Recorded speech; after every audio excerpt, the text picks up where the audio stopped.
Thank you, Acting President. Well, this has been quite riveting listening indeed, I must say. We know that the Liberals do not have policies or plan when it comes to energy. We know they can't even mention the words climate change.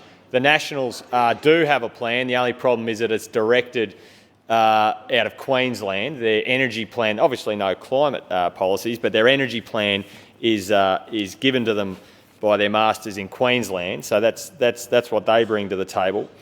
So it's incredible. After 25 years of this conversation, where we've recognised and understood we need to change the way that our energy is generated, they are unable to bring anything to the table. So let's go through this slowly, Mr Davis.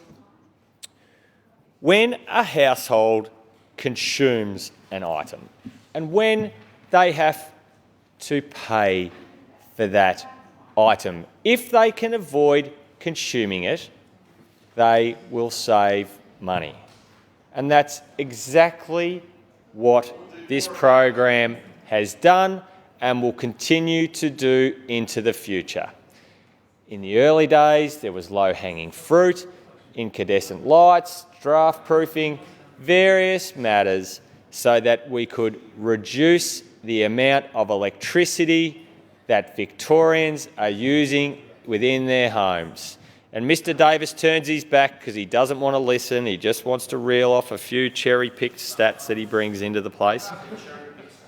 And it's interesting to see Mr Davis's, I'll acknowledge Mr Welsh is here, but the rest of your colleagues, there's not one of them here in the whole place. There is no one here supporting you. So we reduce the demand within Victorians' homes, and that reduces their energy bills. Now, another thing that happens, when you reduce demand, the cost to purchase that item goes down as well, supply and demand, which you guys might remember from last century in some of the things that you probably believed in back then, rather than just opposing things. So not only has this government set up a scheme that has saved Victorians money within their own homes through minimising their energy consumption, it has also reduced the cost to every single Victorian when they purchase energy. Now, the other thing that this scheme does is, because there are a couple of things, and I know it's hard for you guys to walk and chew gum over there. We've got this little item called climate change, where emissions go into the atmosphere, they trap the heat within the Earth's atmosphere, and it warms up. So we're 1.5 degrees above 1850 pre-industrial levels, right? Now, that is a little bit of a problem because our soils, they become less productive from our agricultural perspective. The infrastructure that we've built in the last 100 years, whether it's our transmission lines, are built for the climate that we've traditionally had on this part of the continent. When you get hotter, more humidity conditions in the atmosphere, you get more violent storm events, and we see that impact our infrastructure. We see that smash residents. We see costs of insurance bills. I've talked about this many, many times. So, Mr Davis, we need these policies to reduce our carbon emissions. I think 4.7 megatonnes per year this program is reducing, which is, if we're looking at needing to get 80 megatonnes out of our atmosphere by our goal of 2045 with our net zero goals, this is making a substantial contribution, and it's why we're down 42%. Yes, Mr Davis leaves the chamber once I start talking about emissions. He doesn't want to hear about emissions. He wants to scream and shout, but he doesn't want to actually talk about emissions. We are down 42% off our peak of emissions within this state, and it's why we bring in dealing with this, we need a collection of initiatives to drive those emissions down, to ensure we have the generation, to ensure that our demand is as minimal as it can be and to save Victorians as much money as possible.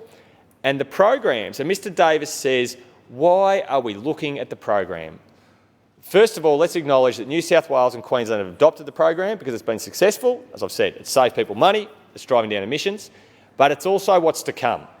Now, whaling was the greatest source of energy 120 years ago. If Mr Davis had his way, we would still be whaling to fill lamps, we'd be getting the oil out, but you know what? They ran out of whales. They ran out of blue whales. It wasn't economic to send tons of blokes out on ships, harpooning whales, dragging them back in, so we found other ways. Now, of course, I'm sure those on that side sat there 20 years ago saying, solar will never make it, solar's ridiculous, rah, rah, rah. In the 80s, it was $10 a watt, then it was $1 a watt, now we're talking cents a watt. I'm sure Ms Sheena Watt will thoroughly agree with what I'm saying there. But those opposite cannot comprehend new technologies.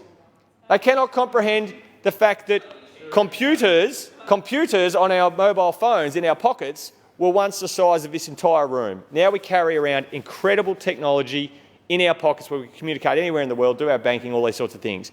And technology is emerging at an incredibly rapid rate. So this program is going to need to continually evolve, because evolution is actually something that humans do, Mr Davis, and for those over there, you might deny that, but we do. And the technologies that are going to be important in people's homes are going to have to evolve with this program. Things like electric vehicles, which those opposite will laugh at, even though I know that some of them do drive them because I can see the economic benefits of it. Back to solar PV. Homeowners see the benefit of it, the economic benefit, which is why 1 in 3 Victorians have solar on their roofs. They are going to get batteries. They are going to get bi-directional meters so that their 60, 70 kilowatts under the hood of their car can feed into their home, can support the grid as we continue to electrify. But those over there, they don't want to look forward, they want to look backwards. They want to say, no, no, no. They don't want to acknowledge the thousands of jobs that are associated with this program. They don't want to acknowledge the health benefits of getting cleaner air quality within the homes. They don't want to do any of that. Mr Davis wants to go off on a tangent, saying a whole lot of big words that no one understands out of some reports that, he's cherry-picked. He found. But and another thing, I don't think Mr Davis's credentials on remembering dollars and numerical figures at important times are one that we should be, he should be lashing out and criticising others for in this place. I think he should be just very, very mindful on that front. So while Mr Davis condemns, while the Liberal Party bring nothing to the table, no plan and policy, this minister has got on and delivered this program which has been taken up by other states. And it is going to be critical as we go forward in saving consumers money. As ever-evolving technologies come into the home, and we're seeing it all the time, smarter technologies that enable people to consume energy when it's at its cheapest. I did a little bit of Googling on the internet recently, and Mr Davis has regularly this year referred to baseload power because he just doesn't get the fact that baseload power is now irrelevant.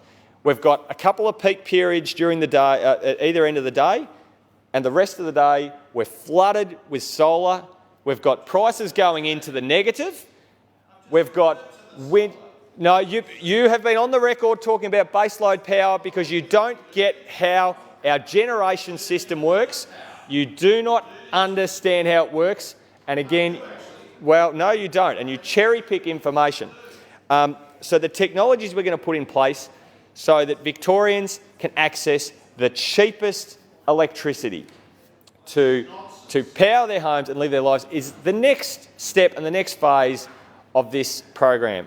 And Mr Davis and his colleagues would be well advised to get out of the dark ages, to stop being in the mentality of harpooning blue whales and understand where technology is going and go with it and save Victorians money along the way. Thank you, Acting President.